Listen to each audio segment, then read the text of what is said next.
Hi guys, JRCom Reviews here, and I'm back with another review. This time I'm going to be doing my first ever Doctor Who The Figurine Collection review. Now, I've never really gotten into this line, mainly because I knew I would just get absolutely addicted to these figures, but as soon as I saw this announcement for the Zarbi, I just knew I had to have one. Or two, really. So let's get right into this review. First off, we're going to start off with the magazine. The magazine for issue 140 is amazing. It's got such wonderful facts for the Zarbi that I didn't even know. So let's take a look. The front cover, it has the servants of the Animus, the Zarbi, and what is inside the issue, along with what Doctor the 10th planet was with. Opening the magazine up, we get the contents page and an introduction to the Zarbi, along with the anatomy of the Zarbi, along with some behind the scenes details such as Bill Strutton's inspiration for the Zarbi and why they don't have stingers. Pages 6 and 7 are my favourite pages in the magazine. We get building the Zarbi and how they were made, John Wood's original concept sketch, and you can see the little hairs that the Zarbis had that weren't on the final product, and a list of their reoccurring appearances, such as in TV Comic, which was just 2 days after the Web Planet, Doctor Who Annual 1965, Doctor Who Yearbook 1995, Virgin Missing Adventures Twilight of the Gods with the Second Doctor and Jamie, the Fifth Doctor in Return to the Web Planet, and in Prisoners of Time, where Ian just bludgeons them all with a train. On the next following pages, we get this wonderful splash page talking about the strange charm of the Web Planet. Moving along, more about the Web Planet and other strange stories in Doctor Who. Part 3 of a continuing series which is talking about the Cybermen and questions about them. More questions about the bizarreness of the Web Planet, and a very lovely feature about Dennis Spooner, a story editor from the 60s in the William Hartnell era. And that's it for the magazine. Little next time for the Pirate Captain. Very nice, and I really do recommend you don't skip over this magazine because it is wonderful. Now we've taken a look at the magazine, let's take a look at the figure itself. The first thing we notice about the Zarbi is that this is bloody massive, especially for a figurine collection figure. Like, these are usually tiny, and it's usually the special edition figures that are usually much larger, but this is massive. You can tell by the box, which is over there compared to the size of the magazine.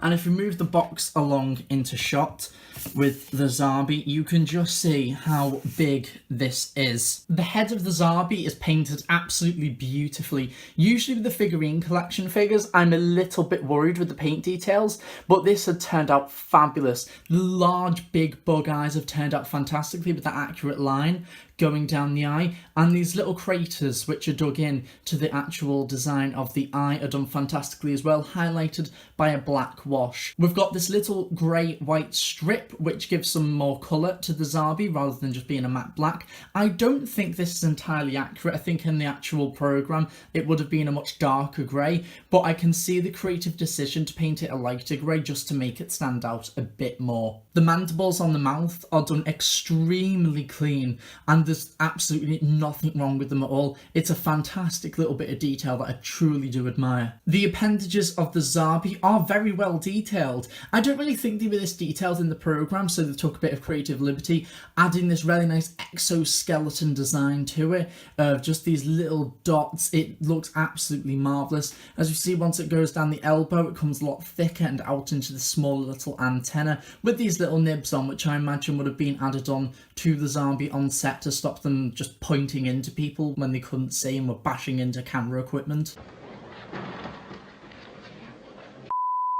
On the main body of the Zarbi, we have these two little circles and this almost triangular design, which I never knew was on the actual prop, so that's a really lovely bit of attention to detail and knowledge about what the Zarbis look like. From the head, we see that wonderful neck detail and the creases of the costume, going down to this beetle-like wing design, and onto the carapace, this triangular plated design, which looks absolutely marvellous, especially with this tip at the end. And of course, these don't have any stingers because they were based off an English ant rather than their Australian bull ant counterparts that Bill Strutton based the Zarbi off. One of the things I always loved about the Zarbi was just how big the carapace is, and that is wonderfully presented here. It's just such a simple design. It's just absolutely marvellous. The legs have some wonderful details, such as creases in the leather pants, and these triangular, very sharp designs which are on the shins and on the feet, along with the two toes which actually come out into these claws.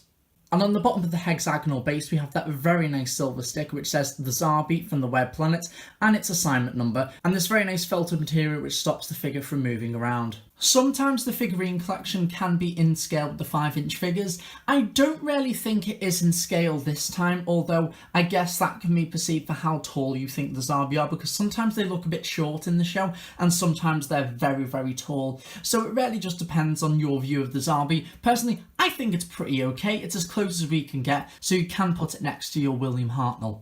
There's not that much to say about the Zarbi figure, and that's not a bad thing at all. It's such a simple and wonderful design, which I really think is why it stood the test of time. It's both ridiculous and charming from an episode that was just full of 60s ingenuity. The Zarbi figure is just simply one of my favourite Doctor Who items ever, because I never thought I would get it. The paint apps are fairly clean. The one back there does have a bit of a messy nose, where the light grey paint applications have been applied, but that's not to worry, as that can simply just be painted over. I really do recommend finding one of these, especially in store, because you know, with a figurine collection you do need to watch out for those paint apps, but it's a figure that I highly recommend, and I just give a 10 out of 10. It's absolutely marvellous. So guys, thank you very much for watching my review of the Eaglemoss figurine collection Zarbi. I hope you stick along and subscribe to the channel, along with liking this video and commenting down below. My next review will be Gallifrey Series 1, so we really hope you look forward to that.